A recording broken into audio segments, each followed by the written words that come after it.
So to everybody who's joining right now, we are coming into the room, and shortly after a minute, we will start with this webinar.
Hello, everyone. On behalf of White Plus, I would like to welcome you to this webinar. Thank you so much for joining us. I'm Neha and I'm a member of White Plus. This webinar is in English with Spanish translation. And so before introducing the webinar, I would like to tell our Spanish speaking participants where they can find the interpretation button. You will find in the bottom of your Zoom screen to the right a round symbol with the interpretation written under it. You need to click on it and then click on the language you want to listen to. So either Spanish or English. It is also advised to mute the original audio so you hear only the translation in this language. You can mute it by moving the button to the right under the choice of language. Also, our third speaker is Silvia Dumitrache, who is from Romania. She will give her presentation in English, but for the questions she will answer in Romanian, for which we have English translation available. Before beginning with the actual topic of the seminar, I would like to say a few words about White Plus. White Plus is a European network of associations and activists that fight for women's rights as a part of larger struggle for social justice, sustainable livelihoods, and human rights. We advocate for changing European policies that affect people in and outside of Europe. White Plus aims to promote collective feminist movement building in Europe in solidarity with our sibling elsewhere. I would also like to briefly mention some practicalities about the webinar. The duration of this webinar is 1.5 hours. After our speakers' contributions, we aim to allow for time to answer any questions and have an interactive discussion. If you want to ask a question or make a comment, you can use the chat section at the bottom of your panel. You can also use that if you would like to share your work pertaining to this webinar. In the hope that we have enough time for all the questions, we also facilitate live contributions from the audiences. If you want to take the floor and ask your questions through audio and or video, kindly indicate that in your question or comment in the chat. Unfortunately, it is impossible to ask questions to panelists via Facebook. We are committed to a civilized feminist exchange and interaction as organizers, and therefore as organizers, we restrict or reserve a right to exclude anyone who uses offensive or discriminatory language or who abuses this space in an undemocratic or an anti-feminist way. About the live streaming and video, we'll be live streaming this webinar and we'll be making this webinar available afterwards, including the slides. If you want to remain anonymous while asking a question or comment, we would suggest you rename yourself with anonymous or another pseudonym in the Zoom profile. Now, about this webinar, this is the second webinar in the webinar series of COVID Care, Feminist Reflections on a New Normal. In the first webinar, Sarah Cantillon, Ulla Bjornberg, and Elizabeth Klatzer deliberated upon the impact of ongoing pandemic on the paid and unpaid care work through the gender lens. This webinar shall focus upon the ramifications of COVID crisis on the global care chains. Global care chains link people across the world based on care work. Migrant workers, women, and ethnic minorities are overrepresented in the care sector, and a large proportion of child and elderly care services are provided by migrant women.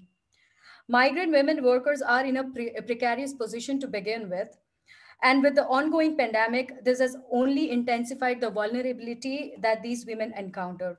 This raises questions on the effectiveness and resilience of the labor market policies pertaining to the migrant care workers in the EU and around the world.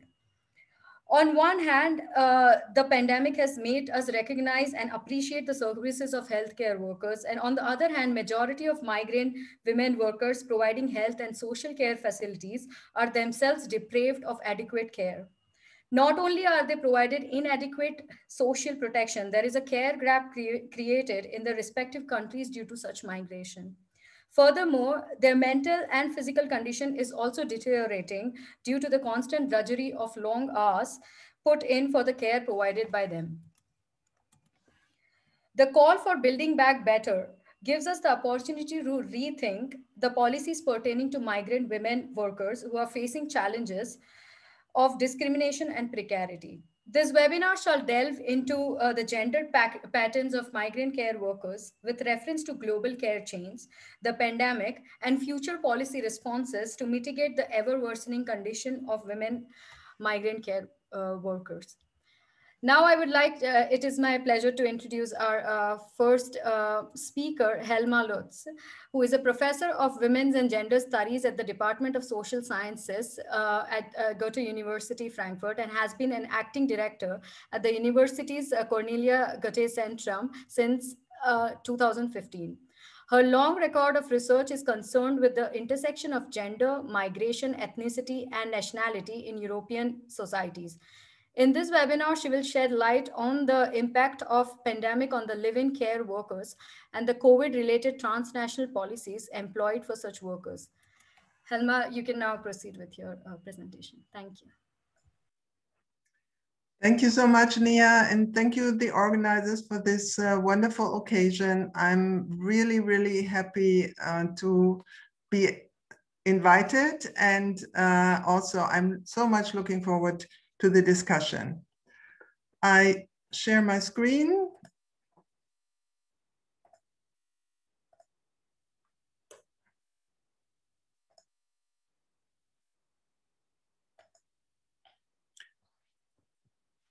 The flight of, I will talk about 24-hour care in the lockdown mode, provided, this care is provided by migrant workers for a German elderly in private homes. The flight of the nursing staff, or Mrs. K can't come in. This is how German daily newspapers called the nursing emergency in so-called 24-hour care. The association for home care and nursing, which represents the industry's placement agencies, underlines here the imminent collapse of the transnational care worker system. For instance, they say asparagus is more important than grandmother or grandfather, quotation mark. Caregivers from Eastern Europe must be encouraged to stay.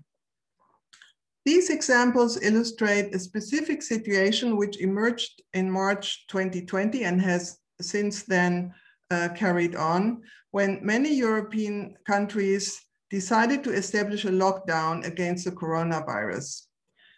In my talk, I will focus on the situation of migrant care workers from Eastern Europe, providing this so-called 24-hour live-in care for elders in Germany, Switzerland, and Austria. My talk is based on the work of the collaboration of 3 teams, and these are 3 German-speaking countries, Switzerland, Germany, and Austria, which we carried out under the title Decent Care Work Transnational Home Care Arrangements. In fact, the corona pandemic has clearly revealed the problematic aspects and weaknesses of an employment model which, comparable to the seasonal work of migrants from Eastern Europe in agriculture or construction or the meat industry, is based on economic asymmetries in Europe. Since the EU enlargement and the opening of the borders to the East, workers from post-socialist countries have been hired at wages that are far below the minimum wage in Germany.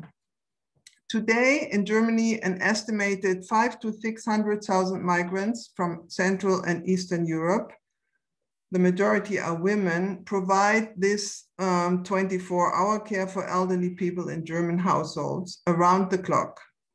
They are conveyed in private households through either transnational agencies or through private networks.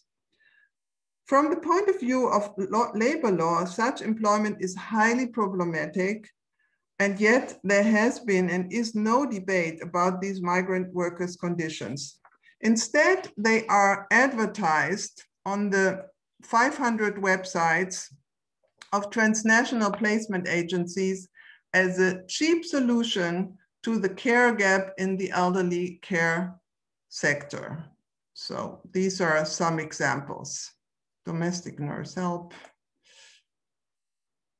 dignified aging in one's own home. Since the deregulation of the health sector in Germany in the early 1990s, which was and still is pushed forward in the EU, a far-reaching process of economization has developed under the heading of new public management, supported by the privatization of welfare state services. New public management, this has helped the market moving into the welfare state under the umbrella of cost limitation. The basic principle for persons in need of long-term care anchor in the German Social Security Code, paragraph 3, where we find the credo, domiciliary care before outpatient, before inpatient residence. So the model that is welcomed and is pushed is that old people in need of care stay in their private household. This regulation offers relatives a cash for care model in which funds divided according to care levels leave it up to the 2.5 million people affected who remain in private households or their relatives to decide how to regulate domiciliary care. This family-based model of the home care society, as Birgit V. Effinger calls it, presupposes the willingness of relatives, primarily women, to take over these long-term care obligations. However, a large number of those in need of care refuse to be cared for in nursing homes. They resort to the purchase of support services such as living care. Since the services offered by official nursing services that take into account working time and minimum wage regulations are unaffordable for middle-class incomes, many people switch to the mediation of semi-regular agencies that offer migrant women as caregivers for the elderly. And as I said, there are, we counted something like 500 in German for the German employers. These are care workers prefer to work in a rotation system of several weeks or months, meaning the caregivers commute between the household of their clients and their own home in 6 up to 3 month cycles. Back home, they usually also carry out care work for their relatives.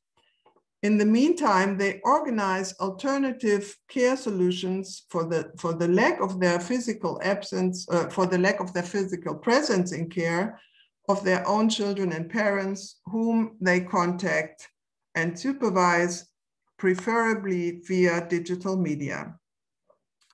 The system that was established little by little over almost 2 decades operates in a legal gray zone. The 24-hour Polish woman has become a winch term for the phenomenon of transnational care work from Eastern Europe. The working conditions of these migrants are hardly ever scandalized. Instead, the neoliberal narrative of an alleged win-win situation for all participants legitimizes and normalizes this arrangement.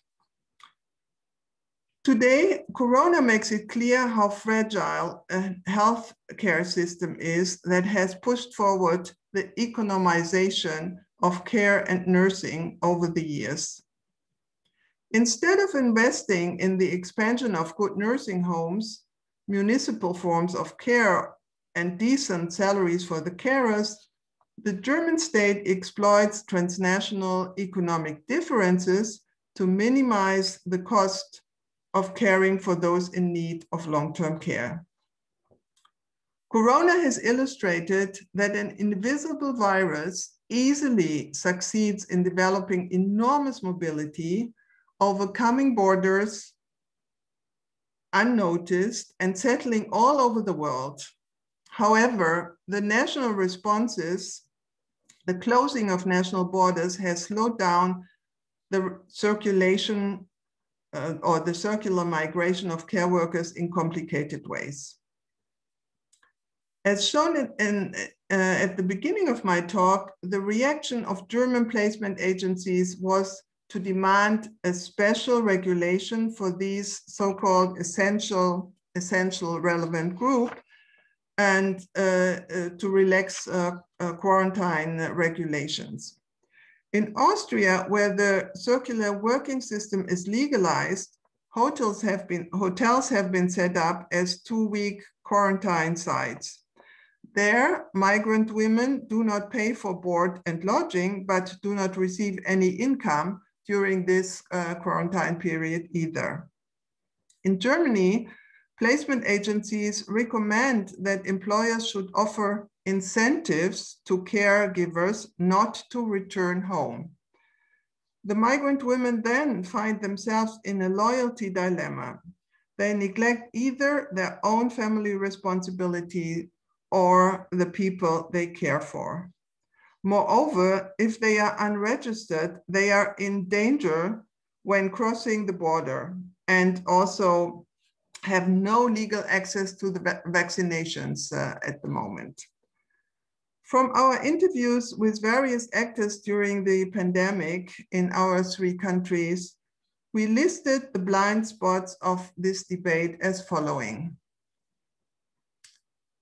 The first one is the recognition of this work that is totally absent and it's mostly symbolic.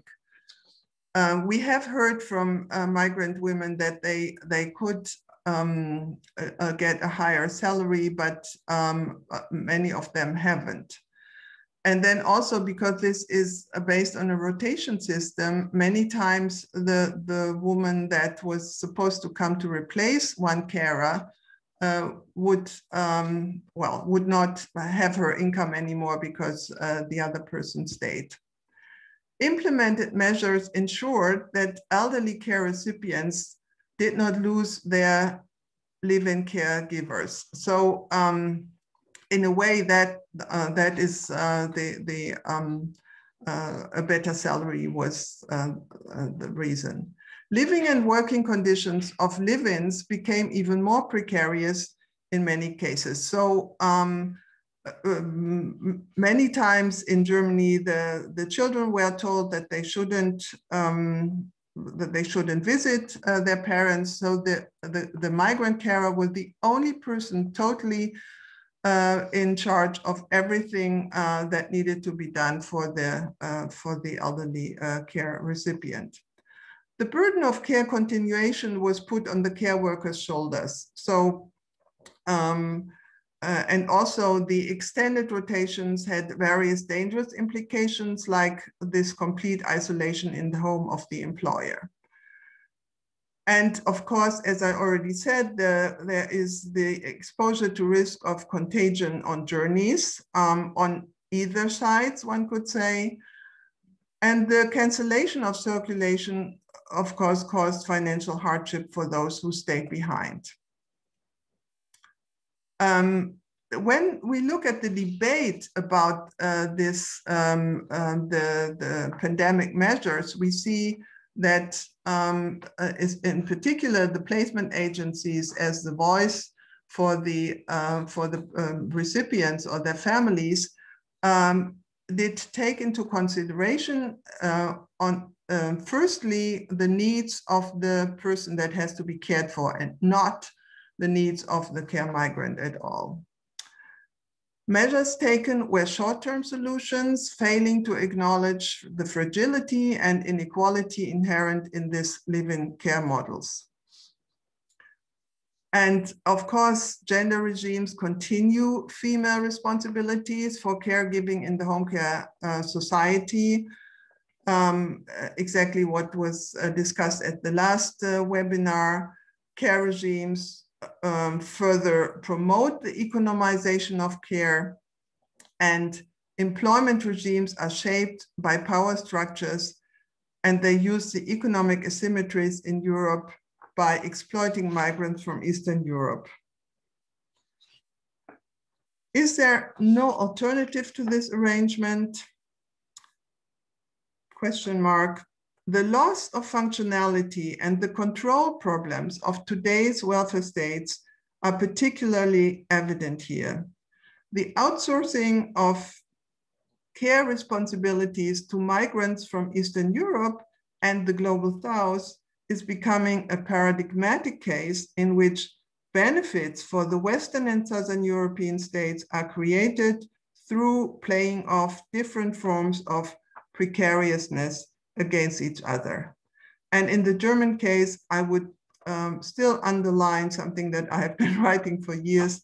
Germany has a long history of using racialized workers for dirty and strenuous work, and the breakdown of socialism has offered new possibilities to continue the employment of new servants. Thank you very much. Thank you, Helma, for that presentation. And as you're true, on one hand, there is the financial hardship that these women face, and on the other hand, they have care gap created in their own home countries, along with the loyalty dilemma, which you mentioned, makes it very difficult for these workers, and which is only intensified after the pandemic. So after this reflection on Eastern European migrant workers, we'll proceed to the next presentation. However, before that, if anyone from the audience has wants to ask question pertaining to this particular presentation, please let us know. Otherwise, we can proceed with the next presentation.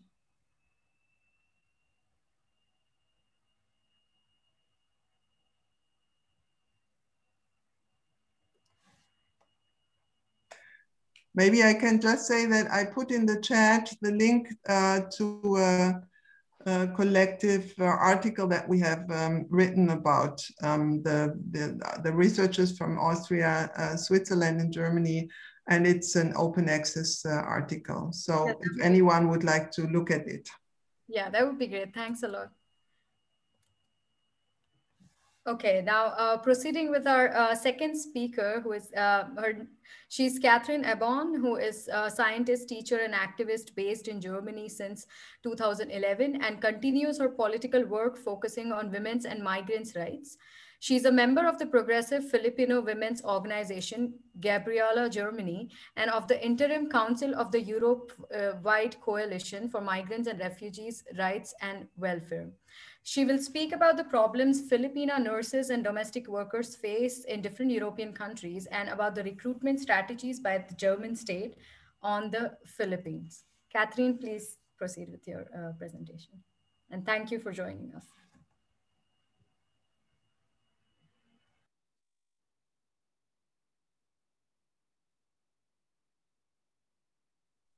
Sorry, wait a moment. I just have to share my slide again. So I hope everyone can hear me. Good evening, good afternoon to everyone. And thank you so much for the organizers for inviting us and actually give us the space to talk about the particular situation of the Filipino migrant women in the Europe in this time of COVID. Just a small introduction also with regards to the organization that I belong to. Gabriela is actually an organization in the Philippines that have different chapters internationally where Filipino migrants are present. And it also have a parliament seat in the government. I think it's the only women's party that have a seat in a parliament. So just for a guide, the outline of my somehow it's a very jam-packed. It's really a lot. There's a lot of things to discuss actually, and I would like to put them all together in 15 minutes. So let's see how it goes. But I hope we could cover all of them. So the first one is I would like to present to you the context, which I think you're also already familiar with. And then some of those things that are actually confronting the Filipino migrants. We actually call ourselves OFWs, or overseas Filipino workers in short. So that's already the general term that we use, not only for nurses. On the other hand, there's also a situation back in the Philippines where at the height of the pandemic, there's an imposed deployment ban. And particularly here in Europe, there's also an increase in domestic violence cases and cases of mental health, some cases of deaths also among the nurses, among the healthcare workers. And the repatriation problems for Filipinos who wanted to go back home. But despite this grim condition, there are actually organizations like our organizations who stand up and demand for better handling and other advocacies that have to be addressed. So just a very brief context. This is the situation of the COVID, and somehow OFWs are kind of trapped between two ugly words, because in the Philippines, there's a very high incidences or cases. Up to now, it's almost it's more than 500,000 actually. And in Europe, where we are focusing now, there's also a lot of cases. And in that context, the Philippines is in a situation where it doesn't really address the pandemic in a scientific and focus on health system way, but in implementing such a militaristic approach. Anyway, that's just a simple context of it. And in this next slide, I would like just to show you, just for you to have an idea, what does it look like, the OFWs outside the Philippines? Well, I'm sorry that I don't have any data that is more actual. This is just from the POAA, and somehow it's not so much updated, but rest assured that the trends are not actually changed. So if you see here, the yellow is pertain to female, and the blue pertain to male. If you look at this graph, most female actually are dominant in such works, which are in the labor sector or unskilled sector, as well as in the service workers, in the shops, for example, in hotels, also in some cruise ships, etc. For unskilled workers, that would mean the sector of domestic work, right? So the pandemic came, and many of the OFWs found themselves suddenly unemployed. There are an estimate of 300 to 400,000 OFWs who would face unemployment. And in fact, they must go home. And in this context, there are also a lot of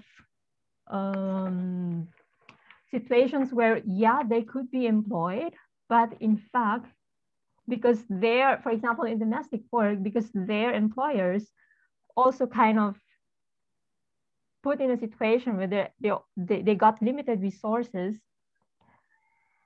they somehow face additional burden and somehow having to face exploitative conditions. Just from this report from The Guardian, that in fact, at the onset of the pandemic, their conditions are worsened.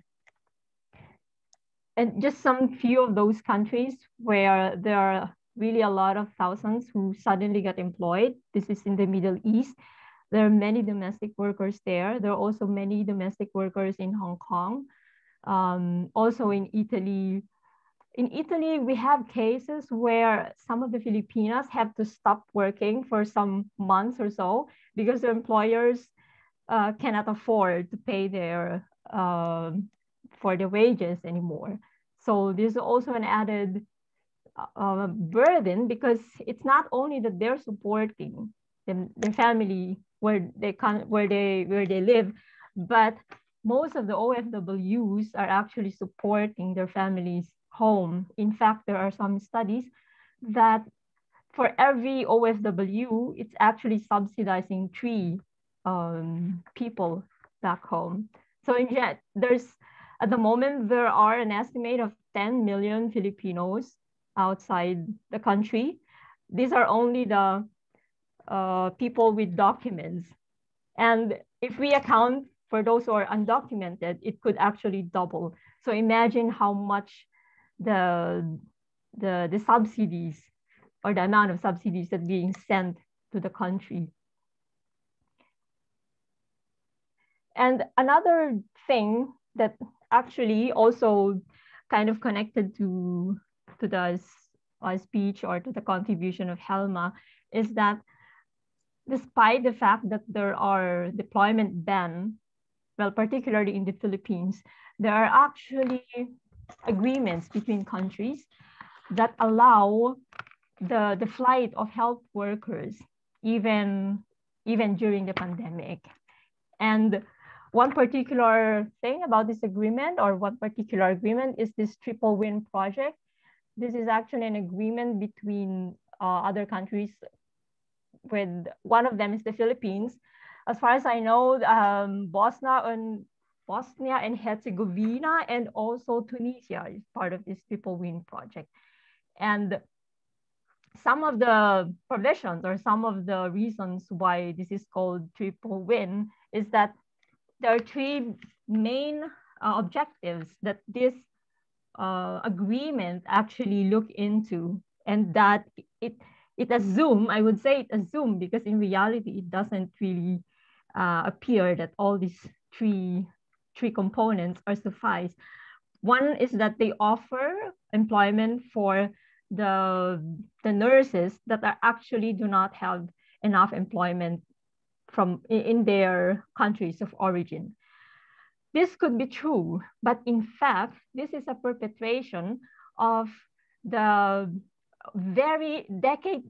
decade-long system in the Philippines, where the laborers or the people are being commodified as export product because they are being sold as cheap labor.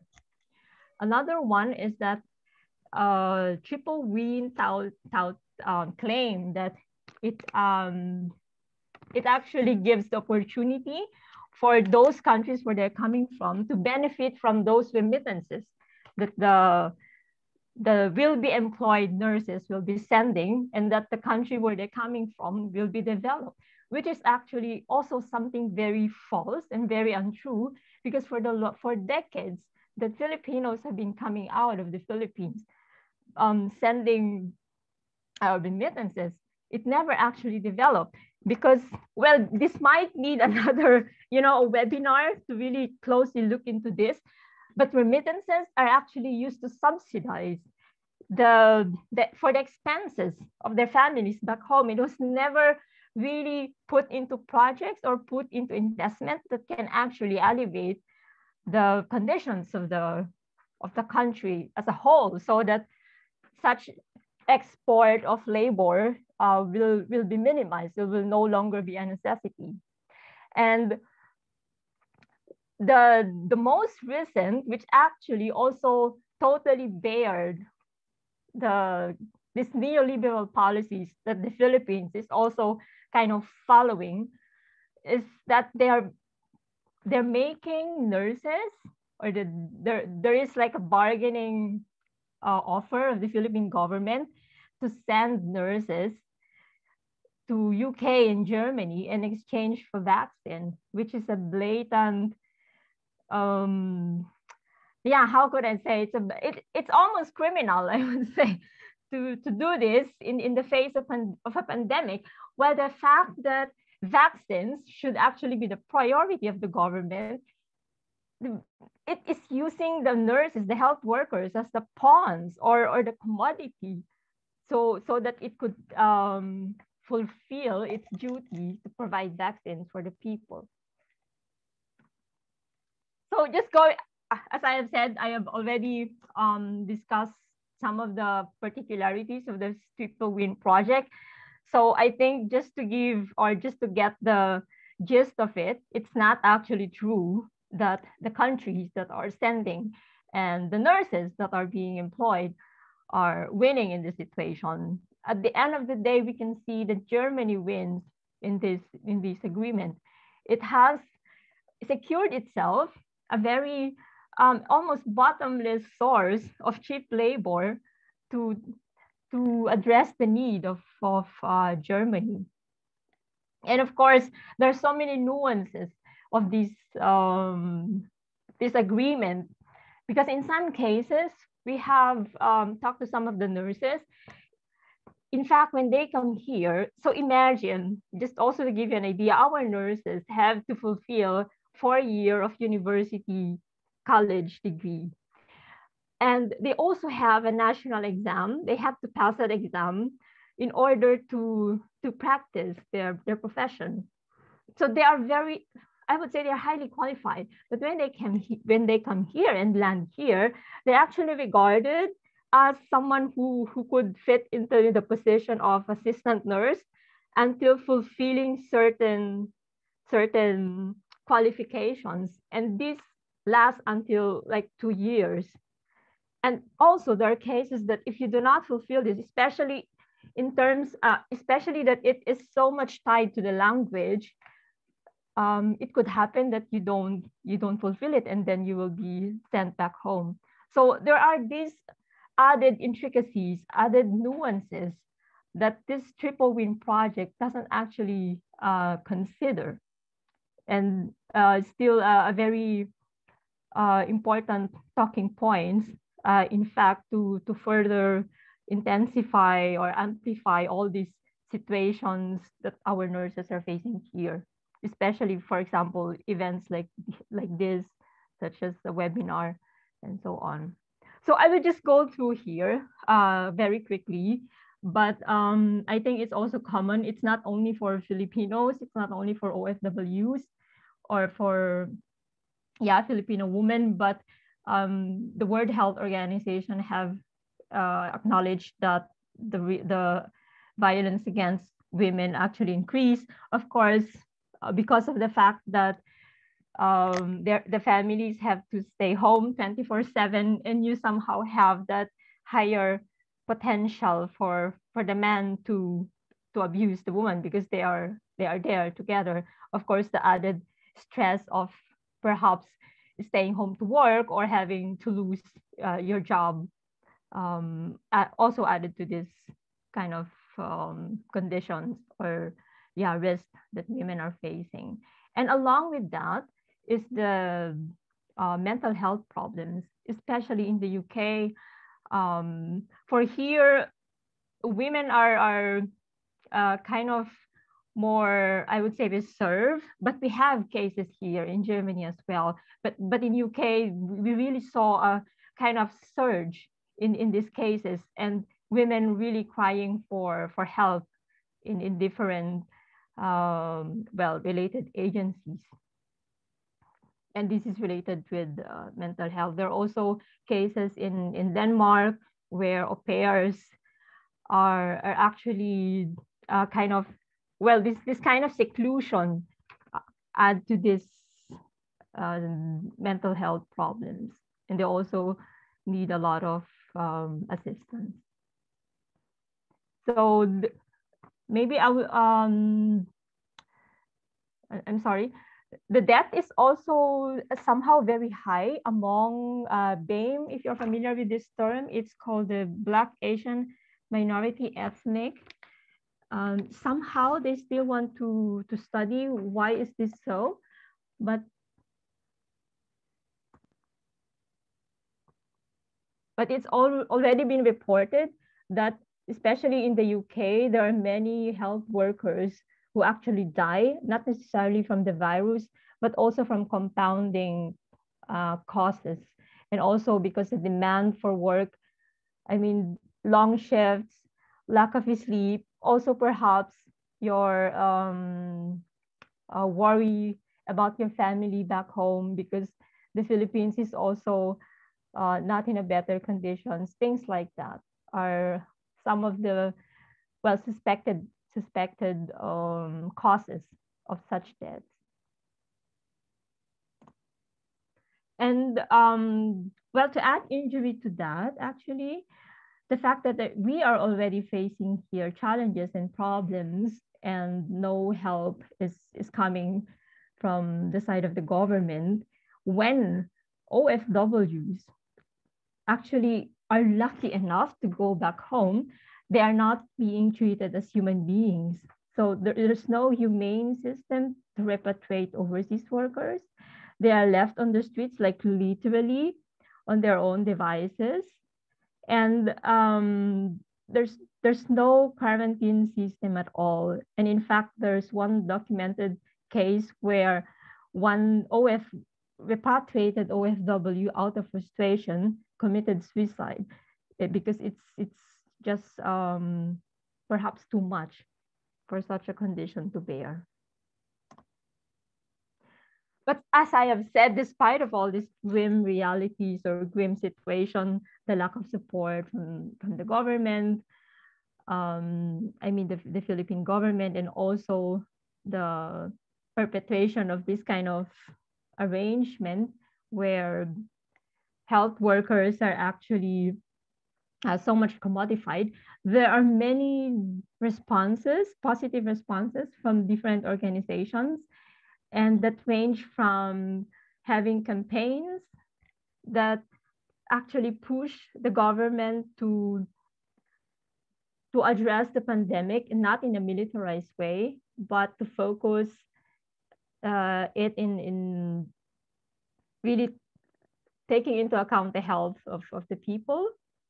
There are also particular actions where they organize themselves and ask for people to cook something so that they could deliver this food to the health workers, because somehow health workers also cannot afford to tend for themselves, or they did shopping for them and delivered it to their homes. Yeah, some of those small things like donation drive. Some actually were also successful with donation drives, where the collected money they have to send to the Philippines, because they also have partner organizations there. But some are also used to help the OFWs in their area who actually were not able to access any help.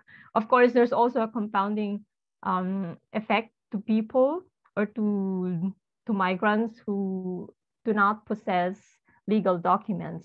So in fact, this is also one of the campaigns that we took up, that especially in the time of pandemic, even people who do not have well, legal status should be given access to health services.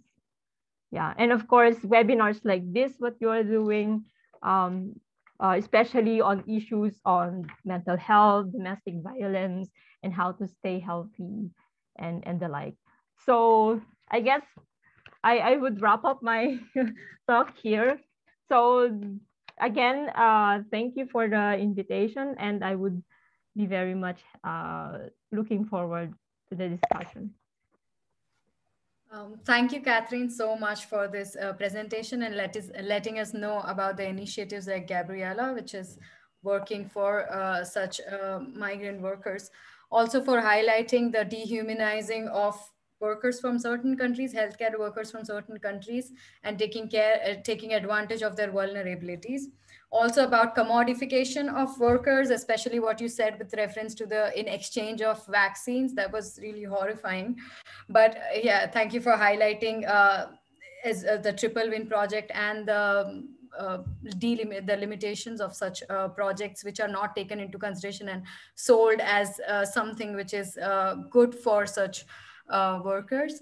If someone from the audience wants to ask questions particularly to Catherine's presentation, please go ahead.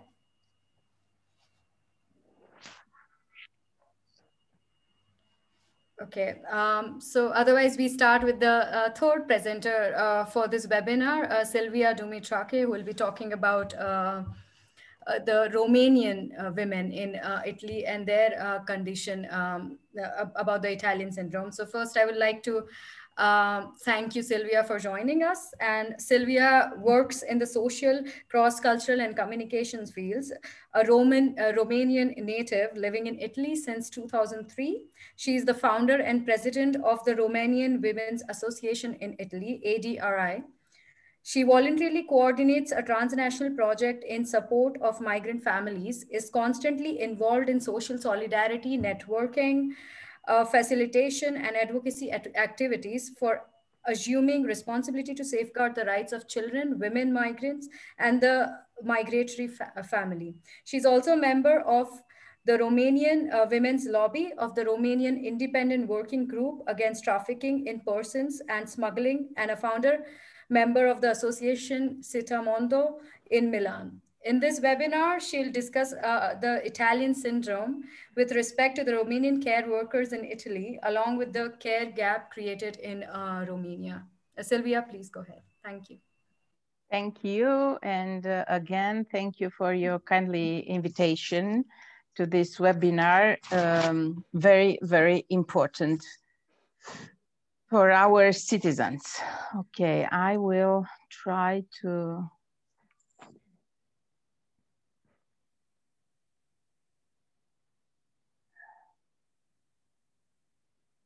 share my presentation, and I don't know why I can do it.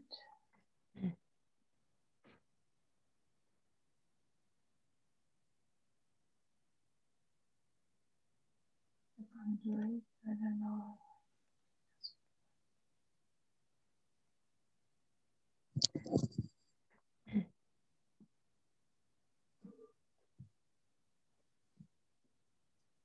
You can't see it, really?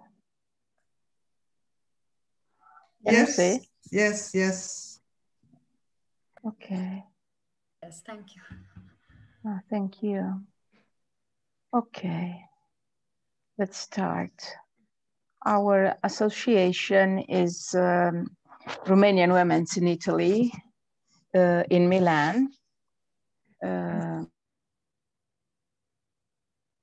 We are young enough, 10 years. And I'm the president of this association. And our project, main project, is referring to the transnational families. More than 5 million of Romanians are living and working abroad. And in Italy, there are 1,200,000 women, Romanian, and half of them are women. And the Romanian community is the largest one in Italy, with about 500,000 of resident citizens. Unfortunately, we do not have reliable data and studies showing accurately the situation of Romanian citizens undertaking this job, so important for Italian families. From what we know, the majority are women with different qualifications. The majority of Romanian workers taking care of children and elders are not accompanied in Italy by their members of family. Separated families, children and the elderly left behind 1 million in Romania. Out of 5 million children in Romania, 750 have lived through the experience of separation from at least one parent.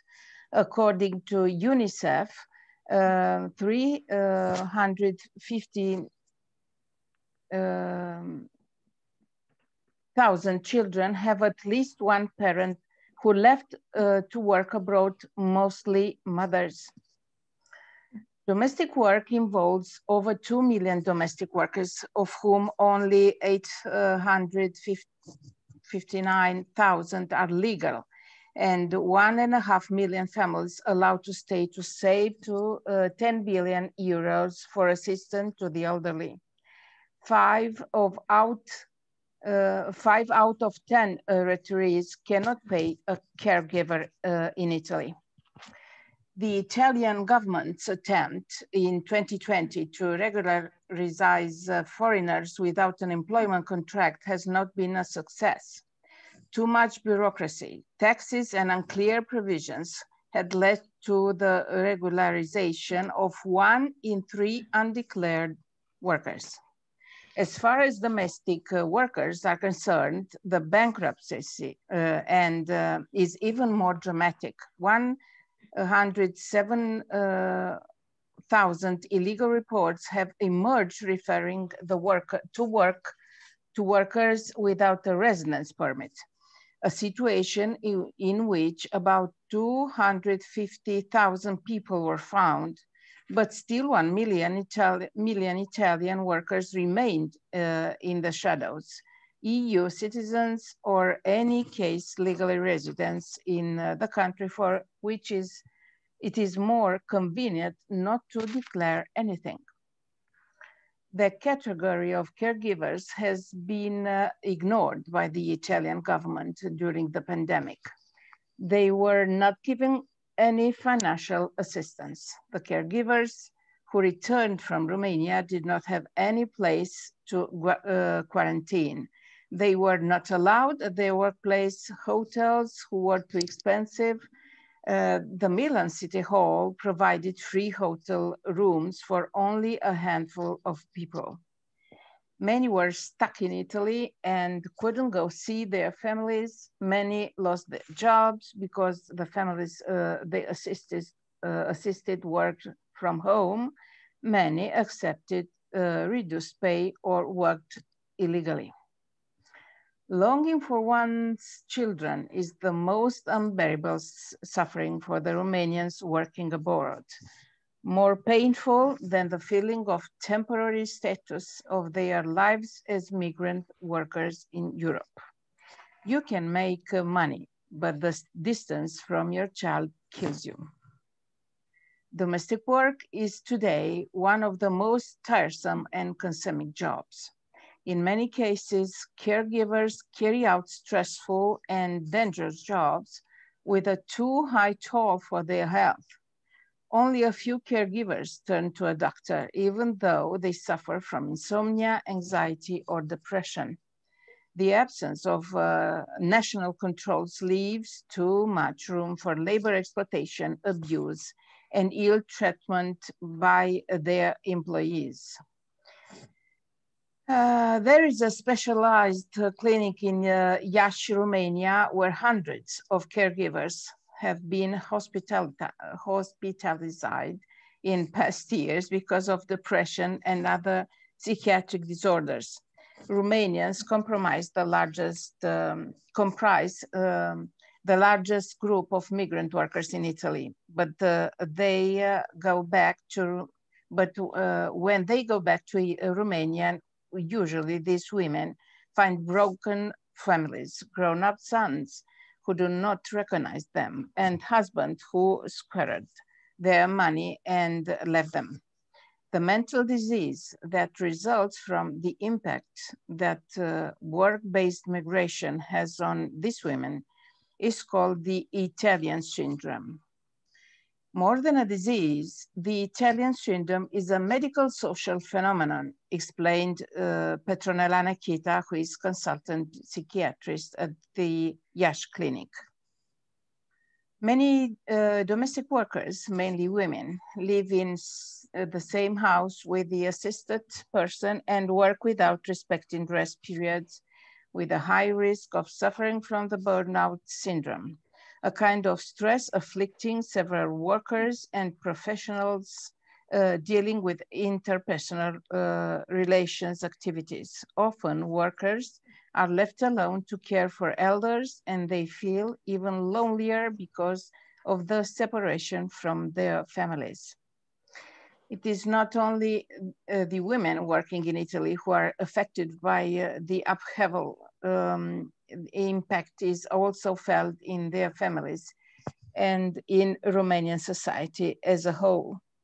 Back home, the children and the elderly formerly looked after by these women are now themselves lacking care, creating a gap that the Romanian state has not been able to fill. More than 100 suicides and killings among children left behind and family members have been documented by the media and not by the government. Another issue concerning domestic workers is the white orphans phenomenon. That is, children left to the care of one parent or grandparents, or in orphanages in the country of origin. According to UNICEF data, there could be at least 350,000 white orphans in Romania, 1,000 in Moldova. On the one hand, we have children left home alone, and on the other, there are female workers struck by the Italian syndrome and kind of depression due to what they go through in the country. Deviant behavior in the case of children left behind in long-distance family relationships, increasing human trafficking for sexual and labor exploitation.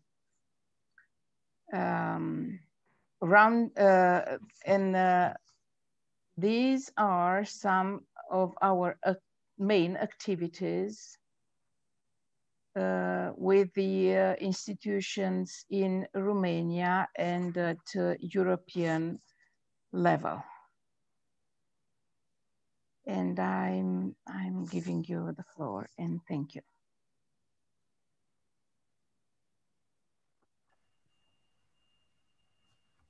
Thank you so much, Sylvia, for the presentation and for telling us about the white orphans phenomenon and the Italian syndrome, and about the mental conditions of such workers and highlighting that.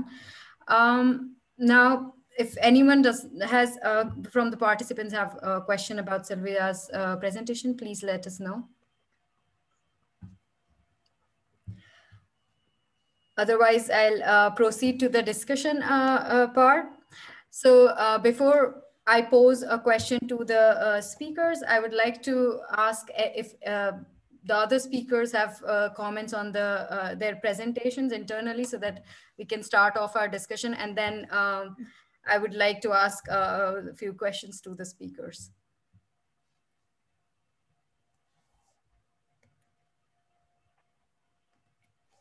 Can I ask Catherine a question? Yes, please go ahead. Yeah, and then Helma. Yes, Sylvia. Oh, I saw Helma raising the hand, and I'd like to ask you if there were some cases of suicidal children in your country, as well as in our country. Well, we do have such cases, but do you mean in the context of COVID-19 or in general? In general, meaning children left behind. Yeah, you know what? This is actually a very good question because it's very much related to the mothers leaving their families behind. In fact, it's more than suicide that is the problem. It's actually more also of being, well, we call it kind of lacking of guidance, lacking of motherly guidance. So the children tend to have also mental health problems. The children tend to use drugs or tend to abuse drugs, alcohol, cigarette, and all of these things. And in fact, this is somehow the trend that the fascist government actually use in order to say, hey, look, OFWs, I'm going to set this country straight. I'm going to discipline your children. That's why many OFWs, until now, even the government is such a fascist, is supporting its policies. So, you know, we have these cases, and somehow these cases, social problems, eventually resulted to creating a government that is really fascist. So I would say if you have these cases in your country, you also have to be aware of such things being used by governments to put forward their interests. They don't care anyway. Yes, that's why it's up to us actually to really fight for this to change the situation. But I really see so much parallelism with your presentation with our cases. We have around 600,000 Filipinos in Italy, and many of them are also domestic workers. Yeah. I know. I'm in contact with them. Yeah, thank you. Sure. Yes, Helma. Yeah, thanks a lot for these very, very, really great presentations. I was wondering, I mean, with this question of white orphans or Euro orphans, as they are called in Poland, and also social orphans in the Ukraine. I mean, that's been a big issue, which did put even more pressure on the women who left to work in another country in order to support the family. And I think it is problematic that it's especially the mothers that have been blamed and shamed for leaving their children. Usually in none of the states, there is really support for these families. To the contrary, in all of the states and in the receiving states, there's also no kind of engagement in, you know, what to do with this kind of family situation. So I think it's a very complicated issue because what we have seen, we have done lots of interviews with Polish workers, with their families, also in the Ukraine, is that the families try their very best to deal with the situation, with the absence. So in particular, many, well, in Poland at least, not so much in the Ukraine, the digital media does help in staying in contact, in daily contact, but it's not, of course, it's not enough. I mean, there has to be, the family situation has to be more stable. And that means that a person who is taking care, or that persons are taking care of each other, that's very important. And I think this even gets magnified by the COVID-19 and all the problems that are connected to this. So this is, I would just like to have, you know, comments from Sylvia and from Catherine. Can I answer? Can I? Okay. Do I have in speak in English or can I? No, You can respond in Romanian. Can I respond in Romania? In Romanian? Okay. Then I will speak in Romanian. I will try. I have to make the switch.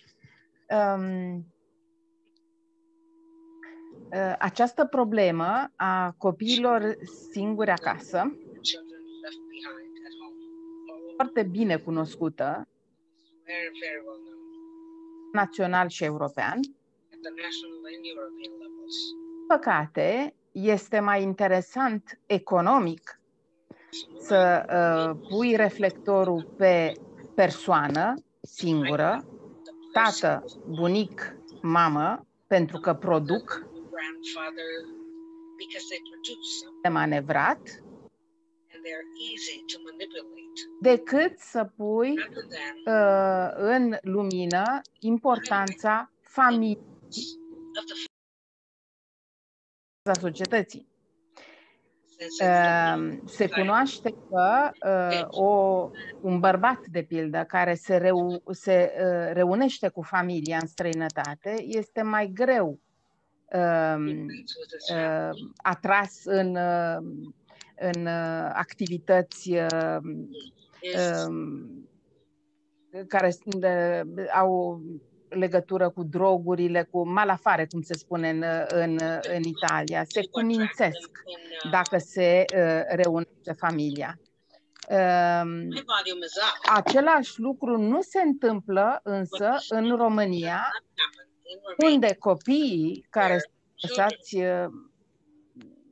fără îngrijirea părinților, în special fără afecțiune maternă. But the translation, the interpretation is not very clear. Daniela, can you? Yeah, it's maximum. It's very strange because you could hear me before, right? Yeah. So I don't know what's happening now. Okay, now it's clear. Maybe you have to be clear. Now it's clear, but before it was really like, now it's clear. Maybe you can. Okay. Yeah, maybe you can proceed. Yeah. Okay. Reluând și concretizând, nu același lucru pozitiv când care se petrece când familia se reunește în țara unde își desfășoară activitatea, nu același lucru se întâmplă în țara de origine cu copiii lăsați acasă, care trafic de persoane, prostituție, sunt furați de pe stradă, duși în străinătate și folosiți în cerșit. România este țara cu cel mai mare export de carne vie din Europa. Părinții pleacă în străinătate ca să dea un viitor mai bun copiilor.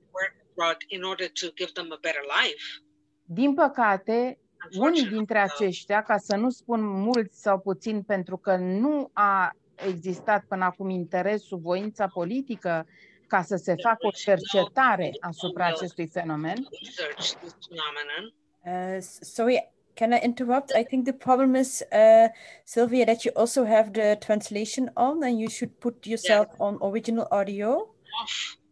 Because now you're on the same channel as you should put off in the interpretation box. So because people are now hearing you as well. Is it better now? So you have put out the interpretation?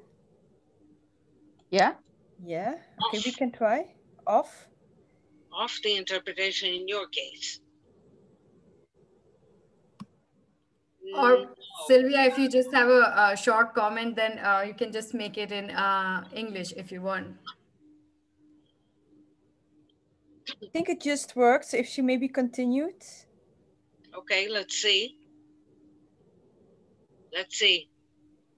Yep.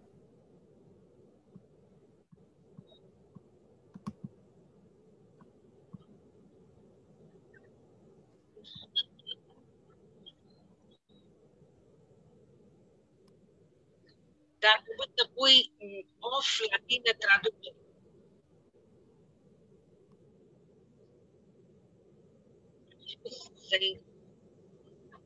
Same thing is not happening in the country of origin in Romania, where the fact that parents go abroad to give them a better life in their country of origin.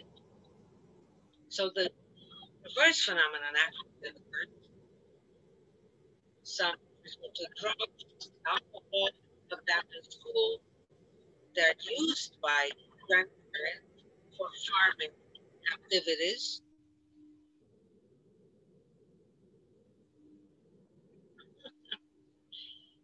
What can I do? Do you hear me? Yes. I'm sorry. Ca o concluzie, motivația pentru care pleacă părinții, pe lângă supraviețuire, pentru că este un motiv de supraviețuire,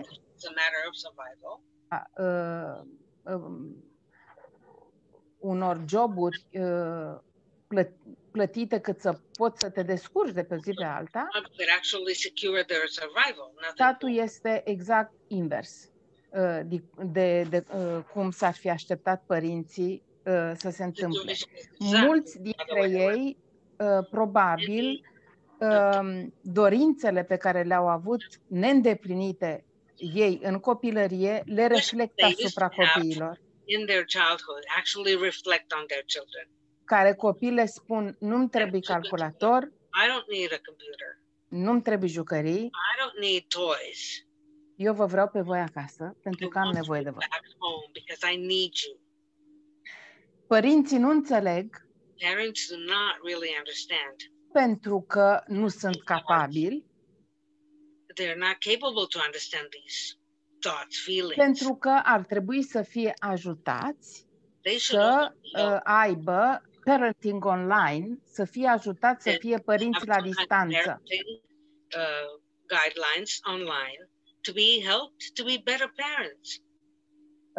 Se știe nici în familie, că și în familie să crești împreună cu copilul tău care crește și devine adolescent, ai nevoie de un ajutor din afară. You need somebody, some kind of assistance from outside, even if you live with your child who grows up to be an adolescent, a very difficult age. Cu atât mai greu și dureros se confruntă cu realitatea familia transnațională în aceste condiții, în care copiii sunt de o parte și centrul familiei, centrul activ care ține construcția familiei în picioare, femeia, este departe de cuib. The focus of the family, the woman, is away and far away from the family and the child. Se pare că statele sunt mai interesante să primească remitențe.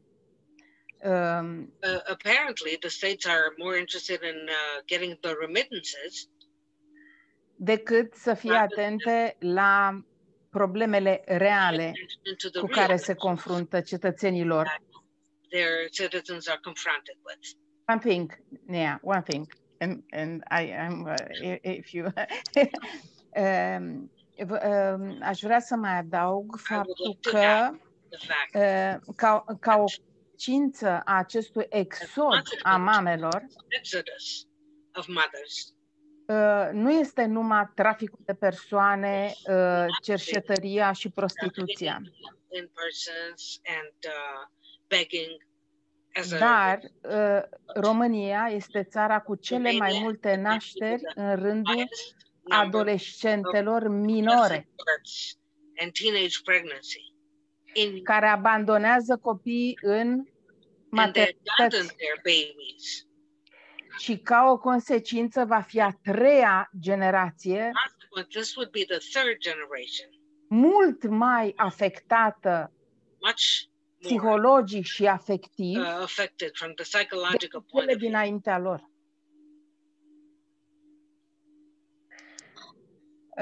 Așa încât de aceea am început spunând că pentru mine este o ocazie această întâlnire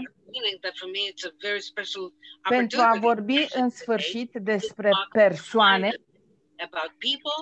și nu despre statistici și nu despre bani, ci despre cei care fac banii. Costul lor pe care îl plătesc ca să își țină în viață familia. În realitate, cetățenii din diaspora, indiferent că sunt din Filipine, din Ucraina, reprezintă motorul care duc țara departe.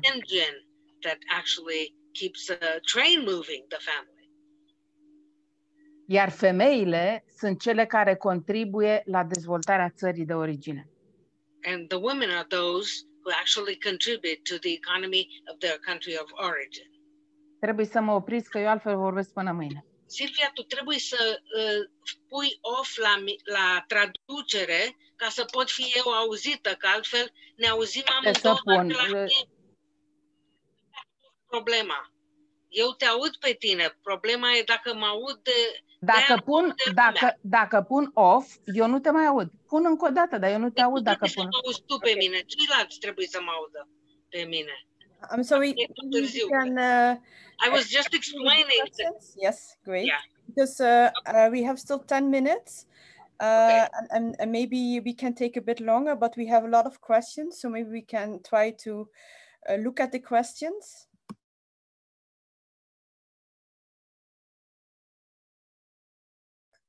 We can't hear you, Nia. So now can you hear me? Yes. Yeah, okay. So we have 4 or 5 questions already. First question is from Silke to all the 3 panelists. Can we envision live-in care arrangements that are free from exploitation? Yes, we can demand better legal regulations, etc. But at the interpersonal level, will it always be about individual ethical behavior? Would anyone from the panelists like to answer? Yes, Helma, please.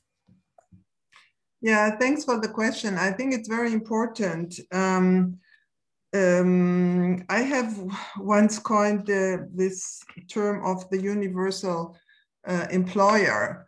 And my hypothesis is here, if the kind of commodification of care is going on the same tempo as we have it now, that means that all of us at some time in our life will become an employer of a domestic worker, either for the care of the children or the care of the elderly or the care of ourselves.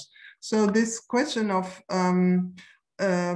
living in the private household is an ethical question, but it's also, of course, a legal and work rights question.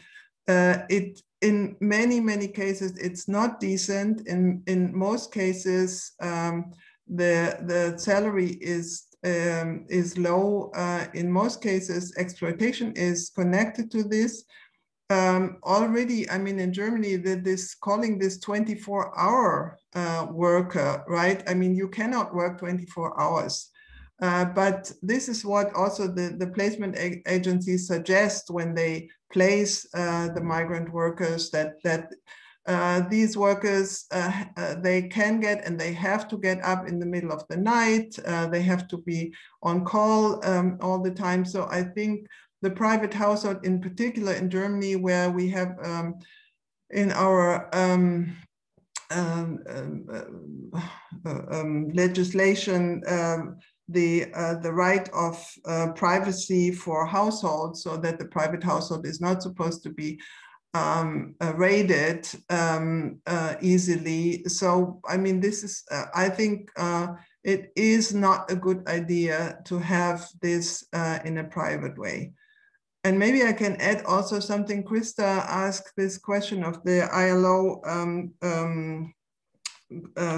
Convention of 189, whether this would be of any help. What we can see is that, and this is really, mind-boggling. The German state has signed 189, but they have excluded especially these workers, these 500 or 6,000 workers, by saying there is a special clause saying that people who live in the family, in the household, are excluded from 189.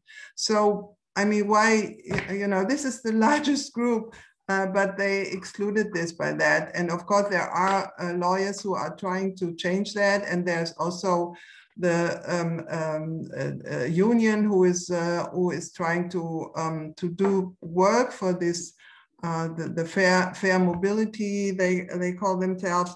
But otherwise, I mean, we have been going in a real different direction. So the agencies are becoming stronger and stronger, and they, of course, get a lot of money from that, and they insist on establishing this placement of migrant care workers in the family, in the private homes, as the third pillar of the German care system. And they are there in the ministry, they have their networks. So I'm expecting this to happen within the coming 2 years, unfortunately.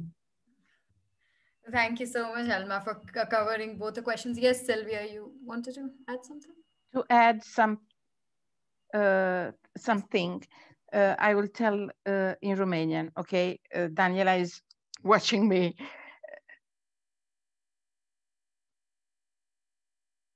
Cineva dacă mă auzi tu. Asta e. I just explained that she should mute herself. I mean, so the translation, so we can try. Yeah, okay. Okay. What I have to tell you is that this issue that I'm confronted with, that unpaid is an issue everywhere. And the cause for this under-appreciation of women or baby work is in a way because they're the ones who make the policies.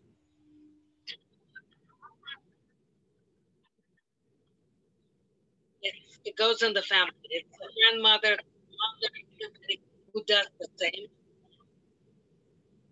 And it will remain underappreciated and very poorly paid. Because women have always been underpaid, underserved. So a public policy that would allow for the payment of the mother to be dedicated to women's housework and create actually jobs, especially for women, their ability to go to work, to get the jobs, and a place where they leave children while they work. Maybe that's the only way that we can change the approach, as long as we integrate every chance we have that the work we do in the family has a value. When a woman goes to her job and takes a babysitter, stay with her job, but when a woman stays at home, not paid as a babysitter. A question of an activity that one carries out, one carries out without a contract. There were a contract. It would turn into a service, that a job that should be paid.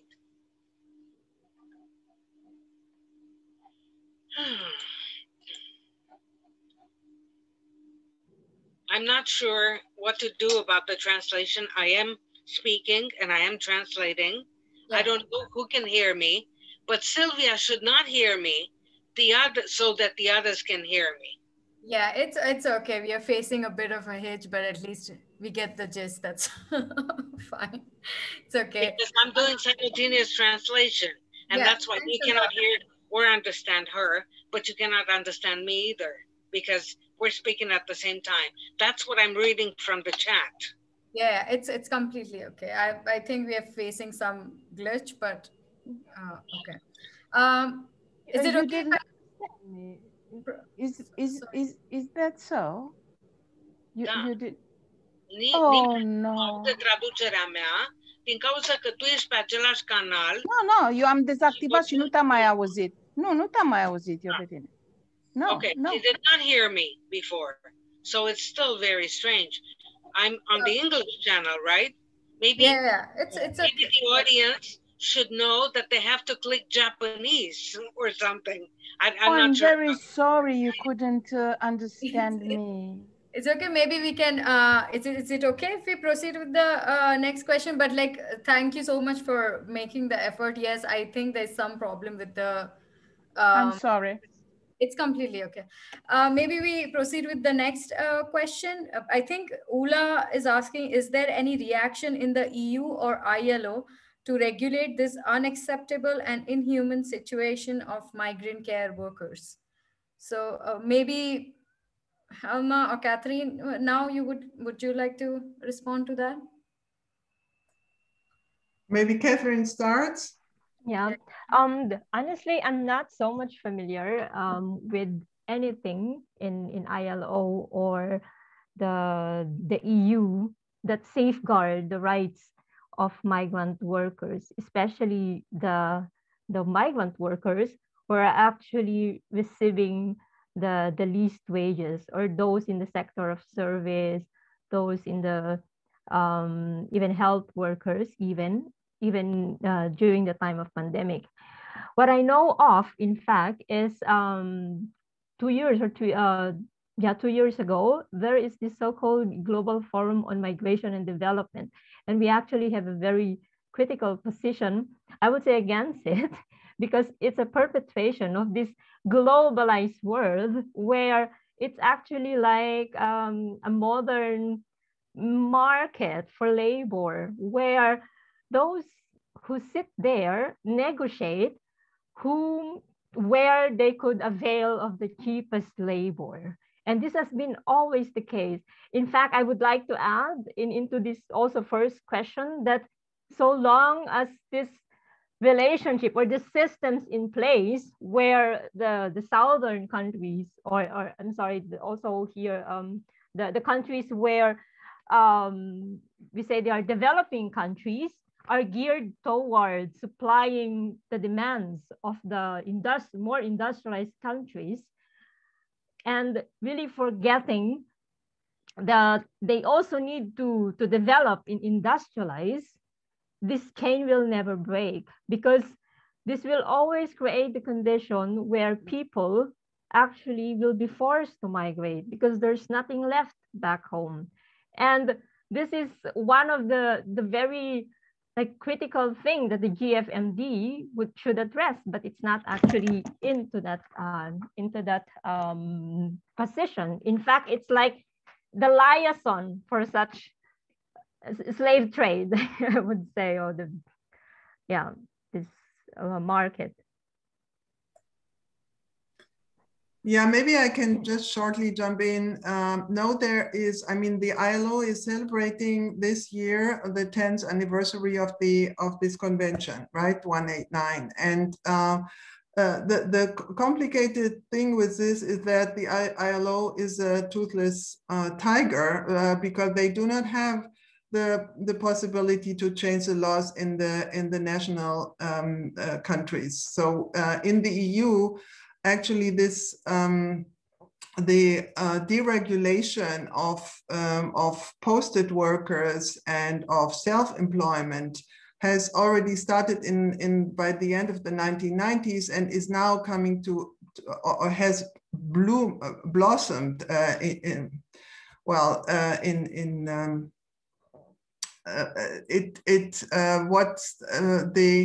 the EU, of course, could do something about this because and I'm not sure, there is now in COVID, I mean, there has been a lot of scandals with workers in meat factories, for instance, which have, they have been infected and so forth. So there was a lot of debate about the working conditions, right? So in a way, I mean, the EU could change a lot, making it putting this work under supervision and also under legal supervision much more. But at the moment, I mean, we do not see this. In addition, I mean, many of these women, or most of these women, work as self-employed, so they are considered to exploit themselves, and they would not get the job if they don't take this kind of regulation as a given. And I think this is I believe in that, yes, the unions or EU bodies together with the unions could change something. But at the moment, I do not see much going in that direction, unfortunately. I'd like to tell something, and I will say it in English. I'm sorry. I'll try to make it better. If you look to my slide 18, there is written Peace Social Affairs Committee has said it deplores the complacency of both countries of origin and destination concerning children left behind when their parents migrate abroad for work, potentially depriving them of support and protection. Their conclusion is leaving millions of children without parental care is a mass violation of human rights and an unnecessary threat to the stability and prosperity of our countries. This is a report that I was privileged to work on, and it was in a debate only for a recommendation, not for legislation, but for a recommendation at the EU level regarding children left behind. But it is not only on children left behind. The entire report, which is in my notes, you will find it there in English, presents all the situation, all about families, about women, about men, about jobs, everything. Thank you.